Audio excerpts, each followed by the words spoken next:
राङापारा गुरुंजुलि हाजोआव first batch second batch third batch training लाबाय आरो जोंनि राङापारायावनो मार्टियास गैया होनना बुङो। दानहरबाय थायो, दानजाबाय थायो बे नामफोरा।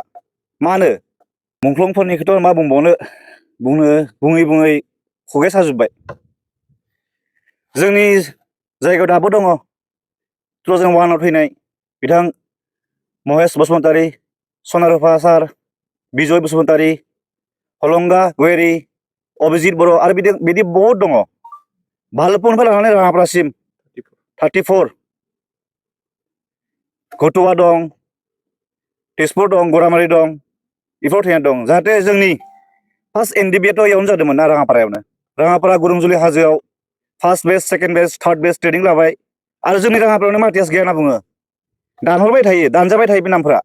मानो एनडिबिआ इयावनो जोनोम जानाय, जोंनि राङापारा सनितपुराव गुरुंजुलि हाजोआव।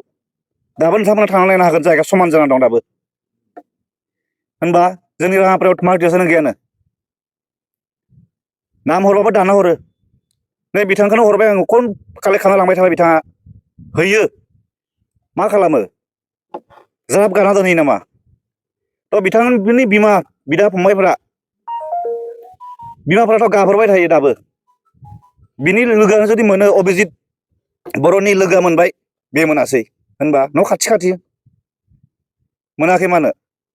जों बेसेबांबा डाटा हरबाय बिसोरनि कालेक्ट खालामै गैया, दिनैसिमबो गैया। बेखायनो आसा खालामो जोंनो दा सोलिगासिनो सरकारा, हाग्रामा सारआ थाबैनो खालामना होनांगौ। लोगोसे गबिन्द साराथ' दाबो रानिं एमएलए ना, दा बिथांमोना मा खालामबाय थायो?